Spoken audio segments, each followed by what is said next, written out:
dit, à partir d'aujourd'hui, il n'y aura pas la pluie. Élie croyait qu'il était seul, mais en réalité, Élie n'était pas seul. Et lui dit, il n'y aura pas la pluie, sinon à ma parole. Et en même temps, il n'y avait pas la pluie. Et la pluie s'est arrêtée. Permets-moi de dire à une personne, et que tu n'as jamais été tout seul. Malgré les combats que tu es en train de vivre, tu n'es pas. Ne dis pas que je vais arrêter. Tellement il y a beaucoup de défis, j'arrête. Non. Alléluia. Mais avance. Alléluia. Que mon Dieu te fasse grâce. Que tu puisses relever tous les défis. Je ne sais pas dans quel domaine. Peut-être dans le mariage, il y a un défi. Peut-être il y a les gens qui ont défié ta vie. Ils ont dit que toi, tu ne vivras pas la paix dans la maison de mariage. Ils ont dit des choses et que toi, tu ne vivras pas ensemble avec un mari tranquillement. Il y a des défis. Peut-être dans le travail, il y a des gens qui ont dit, toi, tu n'auras pas de travail. Tu vas entrer dans cette entreprise, mais tu ne seras pas en paix. Mais ma prière, à partir d'aujourd'hui, nous sommes venus annuler tous les défis qui existent dans ta vie. Bon, je vois comme si vous n'êtes pas là. Mais ma prière, que Dieu annule tous les défis qui existent dans ta vie. Alléluia. Amen. Alléluia. Amen. Les plus grandes victoires dans la vie, c'est d'avoir la victoire. Amen. Sur les défis. Amen. Vous savez, nous sommes nés dans des familles où remplies de sorciers, remplies de gens qui ne veulent pas que nous puissions avancer. Nous vivons ensemble avec certaines personnes, tu connais juste leur visage, mais tu ne connais pas ce qu'ils pensent de toi. Nous travaillons avec des gens, oh ça c'est ma collègue, ça c'est mon collègue, mais tu ne sais pas en réalité ce qu'ils pensent ou ce qu'elles pensent de toi. Est-ce que vous comprenez? Nous vivons dans les quartiers, nous ne savons pas ce qui était avant nous. Qu'est-ce qu'ils avaient fait? Ils ont fait des défis, que ceux qui viendront ici, ceux qui vivront ici, ceux qui naîtront dans cette famille. Mais aujourd'hui, quel que soit le défi qui a été lancé, la prière d'aujourd'hui, que tout soit annulé. Amen. Alléluia. Amen. Alléluia. Amen. Que tout soit annulé. Dis avec moi que tout soit annulé. Que tout soit annulé. Dis encore, c'est que tout soit annulé. Que tout soit annulé. Au nom de Jésus-Christ. Que tout soit annulé. Que tout soit annulé. Que tout soit annulé. Au nom de Jésus. Laisse que le Dieu Tout-Puissant vous donne la victoire à tous les défis de la vie. Amen. Oh, c'est pourquoi je me permets à dire, s'il y a des gens qui t'ont défié, aujourd'hui ils vont savoir que l'Éternel est Dieu. Amen. Non seulement ils vont savoir que l'Éternel est Dieu, mais ils vont comprendre que toi tu as un Dieu. Amen. Alléluia. Amen. Aujourd'hui ils vont tous comprendre que Dieu est avec toi. Oh, je me permets à dire à ceux qui t'ont défié, s'ils continuent toujours à te défier, cette année 2023 ne terminera pas. Non, il faut que tu vives ta vie. Bon, je vois comme si tu as peur de le dire. Alléluia. Il faut que tu vives ta vie. Et la vie que tu dois vivre, tu dois la vivre dans sa totalité. Alors, tout celui qui te défie, quelle que soit sa grandeur, dans le monde de la sorcellerie, quel que soit son rang spirituel, mais le nom de l'Éternel va le néantir. La personne sera néantie par le nom de Jésus.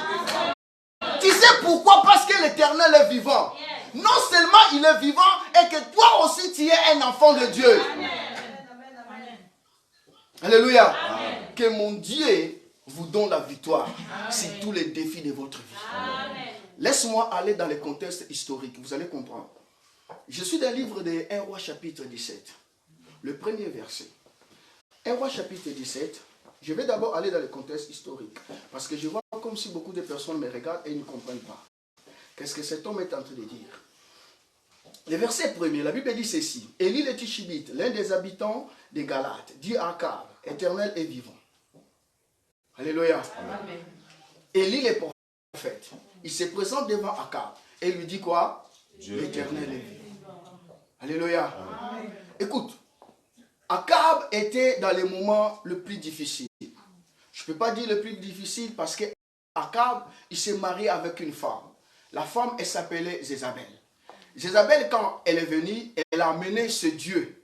La Bible dit dans le verset 27 de même de livre de verset 27 de même chapitre, tu vas voir que la Bible dit ceci. Akab faisait des choses plus que d'autres, ceux qui étaient avant lui, ont fait. Akab a fait des choses plus que ceux qui étaient avant lui. Pourquoi? Parce que Akab a même bâti l'autel pour Baal à Samarie.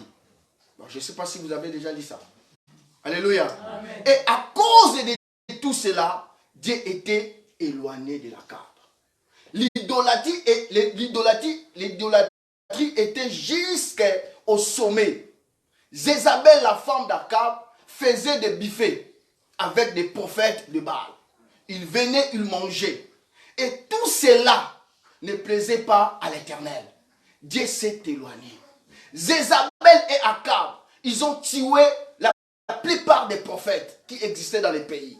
D'autres prophètes ont préféré le chemin de se cacher. Ils se sont cachés dans des grottes. Alléluia. Mais Élie se présente dans le verset 17, pardon, dans le chapitre 17 du verset 1er. Élie se présente et Élie dit, l'Éternel est vivant. Si les autres ont préféré les chemins d'exil, ils se sont cachés. Mais moi je me présente pour te défier. Bien aimé, Akab était dans l'ivresse de l'amour de Jézabel.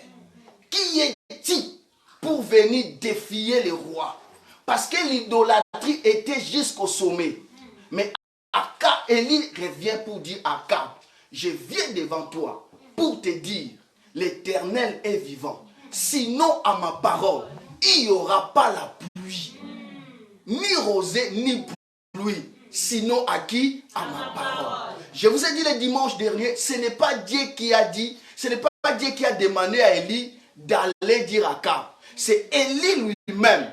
Il s'est présenté devant Akab pour lui dire, sinon à ma parole. Qui est-il pour aller défier un roi qui est dans l'ivresse de l'amour de sa femme? Et ce n'était pas n'importe quelle femme, c'est Jézabel. Il avait auprès de lui 450 prophètes de Baal et 400 prophètes d'Astarté. En tout, il y avait 850 prophètes. Et le peuple était derrière cet homme. Mais Élie se présente. Il lui dit, à partir d'aujourd'hui, il n'y aura pas la pluie. Si tu as peur dans tes défis, je vais te dire aujourd'hui, sache-le que tu n'as jamais été tout seul. Amen, amen. Bon, c'est pas grave. Amen. Tu n'as jamais été tout seul. Dieu est toujours avec toi. Amen. Jézabel avait 850 prophètes. Élie croyait qu'il était tout seul. Mais Élie se présente devant Akab pour dire, à partir d'aujourd'hui, il n'y aura pas la pluie. Élie croyait qu'il était seul. Mais en réalité, Élie n'était pas seul. Et lui dit, il n'y aura pas la pluie, sinon à ma parole. Et en même temps, il n'y avait pas la pluie. Et la pluie s'est arrêtée. Permets-moi de dire à une personne, et que tu n'as jamais été tout seul. Malgré les combats que tu es en train de vivre, tu n'es pas tout seul. Malgré les circonstances que tu vis, tu n'es pas tout seul. Malgré les rejets que tu es en train de vivre, tu n'es pas tout seul. Dieu est avec toi. Dis à haute voix, Dieu est avec moi. Dans mes combats, Dieu est avec moi. Dans ces situations, Dieu est avec moi. Je n'ai jamais été tout seul. Dieu est toujours avec moi. Est-ce que vous me comprenez? Élie se présente devant Akab. Quand tu regardes Élie, tu vas dire il est tout seul. Mais en réalité, Élie n'a jamais été tout seul. Oh, je viens dire à une personne, tu n'as jamais été tout seul. Ne pleure pas parce que tu n'as jamais été tout seul. Papa, quand Élie dit à Akab, l'Éternel est vivant, à partir d'aujourd'hui, il n'y aura pas la pluie. C'est parce que Élie croyait à son Dieu. Amen. Alléluia. Amen. Et c'est aussi parce que Élie croyait à son appartenance à l'Éternel. Nous sommes dans les temps où les chrétiens doivent avoir fier de brandir leur carte d'identité spirituelle. Amen. Tu vois ça? Ta carte d'identité spirituelle. Si tu es vraiment, si tu appartiens vraiment dans le Seigneur, n'aie pas peur de dire, Dieu est avec moi. Amen. Est-ce que tu comprends ça? Dans tous les combats, dans toutes les circonstances, Dieu est avec toi. Oh maman, Dieu ne va jamais t'abandonner. Parce que nous appartenons à l'Éternel. Et ce qui est vrai dans cette histoire, Dieu n'abandonne jamais ses enfants. Quelles que soient les circonstances que tu es en train de vivre, quelle que soit ton arrivée dans cette ville, ne crois pas que Dieu va t'abandonner. Ne crois pas que Dieu va te laisser. Même si tu es combattu, Dieu est avec toi. Élie voulait dire à Akab, tous les mondes sont partis, mais moi je suis venu te dire, moi je crois qu'il y a encore un vrai Dieu. Moi je crois que Dieu est avec moi et que c'est Dieu qui est avec moi. Je suis venu te dire, il n'y aura pas la pluie. N'aie pas peur de défier celui qui te défie. C'est pourquoi aujourd'hui, nous sommes venus défier celui qui te défie. Bon, si tu as peur, c'est toi. Mais nous sommes venus défier celui qui te défie. C'est la personne qui dit, toi tu ne seras jamais à l'aise dans la vie. Toi tu ne vas jamais te marier. Toi tu ne vivras pas même toi avec un homme ou avec une femme. Nous sommes venus dire à cette personne, moi j'appartiens à l'Éternel. Comme j'appartiens à l'Éternel, tous tes défis est nul et sans effet. Alors moi aussi je vais te défier. Cette année, si tu ne vas pas te repentir, je mets le jugement devant les portes de ta maison. Bon, je vois comme si vous n'êtes pas là. Mais tu vas dire à cette personne, si tu ne te repens pas, je place le jugement devant la porte de ta maison. Vous savez, bien aimé, il y a une chose que personne ne peut refuser de le faire. Sortir devant la porte de sa maison. Et moi, je vais placer le jugement devant la porte de la maison de cette personne. S'il continue à combattre ta vie, devant la porte de sa maison, il trouvera le jugement. Et cette année, c'est eux qui défient ta vie. Ils disent que toi, tu ne seras pas à l'aise. Mais moi, je dis, au nom de Jésus, au son de ma voix, comme tu appartiens à cette église, comme tu pries avec nous, au nom de Jésus-Christ, le Dieu de mes pères, tout celui qui défie ce peuple, s'il ne se répand pas, cette année, que le ciel ferme et que la terre produit les épines. Oh, tu m'as pas compris. Tu m'as pas compris. Tu m'as pas compris. Que Dieu te bénisse, maman. Et que tu sois la vie au nom de Jésus. Cette année, je dis bien, cette année, si la personne ne se répand pas, que le ciel reste fermé. Non seulement le ciel reste fermé, que la terre produit les épines. Nous sommes venus défier celui qui te défie. Et ils viennent avec leur force pour dire, mais nous aussi, nous appartenons à l'Éternel. Tu ne viens pas tout seul. Je ne marche pas tout seul, mais je marche au nom de l'Éternel des armées. Bien-aimés dans le Seigneur, je vous ai parlé de l'histoire de David. David, quand il avançait, il n'avançait pas seulement avec la lance-pierre, mais il avançait aussi au nom de l'Éternel des armées. David ne regardait pas la taille de Goliath, mais David regardait le nom de l'Éternel des armées. David regardait le nom de l'Éternel des armées. Au nom de l'Éternel des armées, tout celui qui te défie cette année, s'il ne se répand pas, le ciel sera fermé pour lui et la terre produira des épines au nom de Jésus-Christ.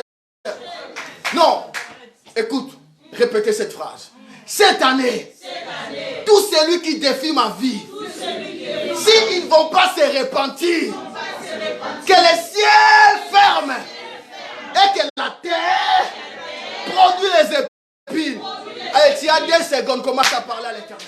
Parle à ton Dieu, parle à ton Dieu, parle à ton Dieu. Parlez à ton Dieu. Dis-lui au nom de Jésus. Oh, est-ce qu'il y a quelqu'un qui appartient à l'Éternel? Parlez à ton Dieu, parlez encore, parle. Que le ciel soit fermé. Que la terre produise les épines. Tout celui qui combat le ministère, tout celui qui combat Rehoboth, que le ciel reste fermé.